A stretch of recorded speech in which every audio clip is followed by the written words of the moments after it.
डिसेंबर मध्ये पश्चाताप करण्यापेक्षा आजच सुरुवात करा. वर्षाचे 6 नाही 7 महिने गेले, फक्त 5 महिने उरलेत. तुम्हाला परफेक्ट व्हायचं नाहीये, फक्त सुरुवात करायची आहे. आज, आत्ता, या क्षणी. स्वतःला एक प्रश्न विचारा, जर रोज मी 1% सुधारलो तर डिसेंबर पर्यंत मी आजच्यासारखं राहीन का? या वर्षी मी माझी स्वप्न पूर्ण करणार. घर, मूल, नोकरी, जबाबदाऱ्या या सगळ्यांमुळे आपण आपली ध्येय विसरतो. कॅलेंडर बघितलं तर काय, अर्ध वर्ष तर संपलं. अय्या, मी कालच तर प्लॅनिंग केली होती, मग अर्ध वर्ष कसं काय संपलं बरं? मोठे बदल लहान सवयींपासून सुरू होतात. दररोज 30 मिनिटे स्वतःसाठी, दररोज एक पाऊल स्वतः. या वर्षी मी बदलणार, या वर्षी मी स्वतःसाठी वेळ काढणार. आज मी तुम्हाला एक प्रश्न विचारणार आहे. कॅलेंडरकडे बघितलं तर माहित पडलं की अरे, आता तर जानेवारी महिना होता आणि काल बघितलं तर ऑगस्ट आला. म्हणजे वर्षाचे 7 महिने गेलेले आहेत. आता आपल्याकडे उरले आहेत फक्त 5 महिने. आठवण करा, आपण जानेवारीच्या सुरुवातीला काय म्हटलं होतं की अय्या, मी तर आता 1 जानेवारीपासून नवीन वर्षापासून माझा वर्कआउट प्लॅन चालू करणार आहे. मी डायट घेणार आहे. मी छान जिमला जाणार आहे आणि मी माझ्या ध्येयाकडे अजून फोकस करणार आहे.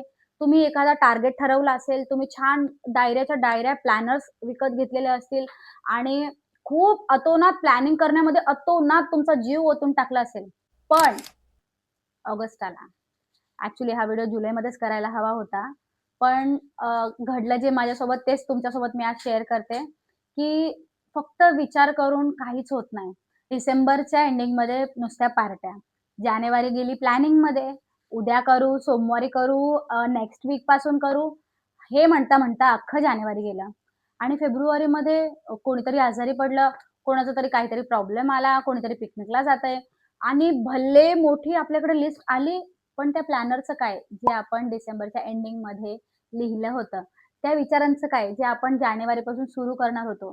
तुमच्यासोबत नाही तर माझ्यासोबत पण हेच झालं, की जानेवारीमध्ये एवढं लिहिलं, नुसत्या डायऱ्या लिहिल्या, नवीन-नवीन प्लॅनर्स मी खरेदी केले आणि नुसत्या बोंबा, काहीच झालं नाही. कारण मॅनिफेस्टेशन खूप बघितलं, खूप पुस्तकं वाचायला विचार केला, पण काहीच जमत नव्हतं.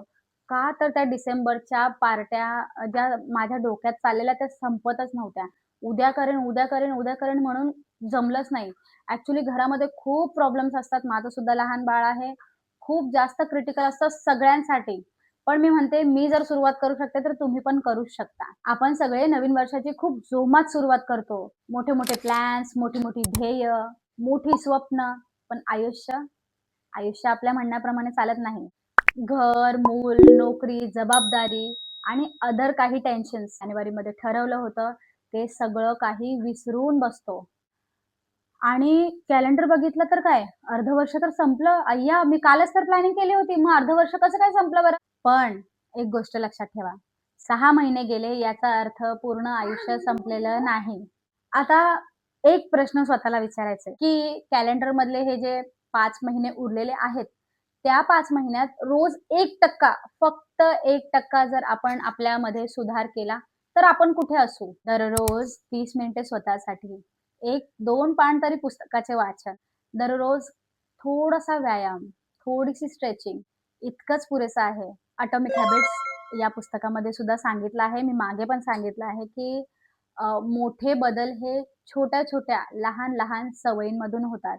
जेम्स क्लिअर यांचं खूप मोठं ॲक्सिडेंट झालं होतं. म्हणजे त्यांच्या तोंडावर बॉल लागलेला होता आणि त्यांच्या नाकातून रक्त येत होतं. खूप मोठी सर्जरी त्यांची झाली आणि तरी पण ते परत शून्यातून वरती आले. अटॉमिक हॅबिट्स हे जर तुम्ही पुस्तक तुम्हाला वाचायचं असेल, तर तुम्ही नक्की वाचू शकता. मी हवं असेल तर लिंक खाली देईन. पण 1% सुधार त्यांनी सांगितलेला आहे, की 1% बदल तुम्ही तुमच्या लाईफमध्ये करा करा.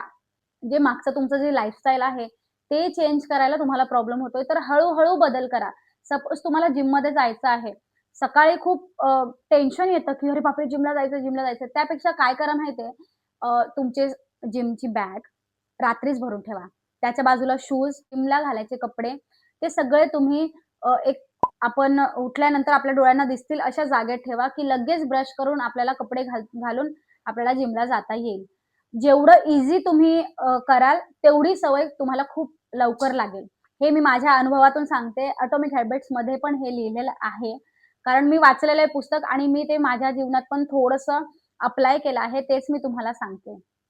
तुम्हाला वाटत असेल, "अरे, मला जानेवारीपासून सुरू करायचं होतं, पण आता अजून झालेलं नाहीये. मग आता काय करायचं?" पण पूर्ण आयुष्य संपलेलं नाहीये.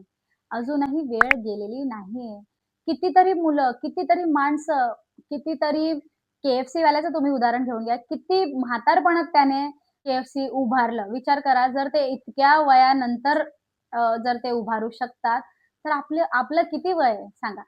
म्हणूनच म्हणते, इट्स नॉट टू लेट. तुम्ही आत्ता आता या क्षणी सुरुवात करा. डिसेंबरमध्ये आपण पोहोचूया 2026च्या आणि मग पश्चात्तापाशिवाय दुसरं काहीच उरणार नाही, की "अरे, अ, मी अशी नको होती. मी मानसिक माझं संतुलन शांत हवं होतं. मी फिट हवी होती. मला माझ्या चेहऱ्यावर ग्लो हवा होता." किंवा तुमचं जे काही ध्येय असेल ते. पण डिसेंबरमध्ये जेव्हा तुम्ही पोहोचाल, तेव्हा तुमच्याकडे ते काहीच अचीव्ह झालेलं नसेल. विचार करा, तेव्हा रिग्रेट करण्यापेक्षा तुम्ही आत्ता सुरुवात केली पाहिजे. फक्त 1% तुम्हाला परफेक्ट व्हायचं नाहीये बरं.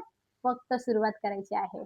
जर तुम्ही आरशात बघून हे म्हणू शकला, की मी प्रयत्न केला, तर तुम्ही यावर्षी यशस्वी ठरले असं समजा. लक्षात ठेवा, उरलेले जे काही 5 महिने आहेत, ते तुमचं पूर्ण आयुष्य बदलायला पुरेसे आहेत. तर आज आणि आत्ता आणि या क्षणी सुरुवात करा. नमस्कार, मी सोनेश्वरी बोलते. ही होती आपली मनातली गोष्ट भाग 10. कशी वाटली खाली कमेंट करून नक्की सांगा. भेटूया अशाच एका नवीन व्हिडिओमध्ये. खूप मनापासून धन्यवाद. जे काही माझा व्हिडिओ बघतायत, लाईक करतायत, मला सपोर्ट करतायत. Thank you so much. काही कारणास्तव मी मागे 2 महिने व्हिडिओ शूट करू शकले नाही आणि परत आता रुटीनमध्ये यायचा विचार आहे आणि परत आता अल्टरनेट डेला व्हिडिओज येणार आहेत. तर स्टे ट्यून्ड. तुमच्या मानसिक संतुलनासाठी माझी धडपड कायम चालू आहे.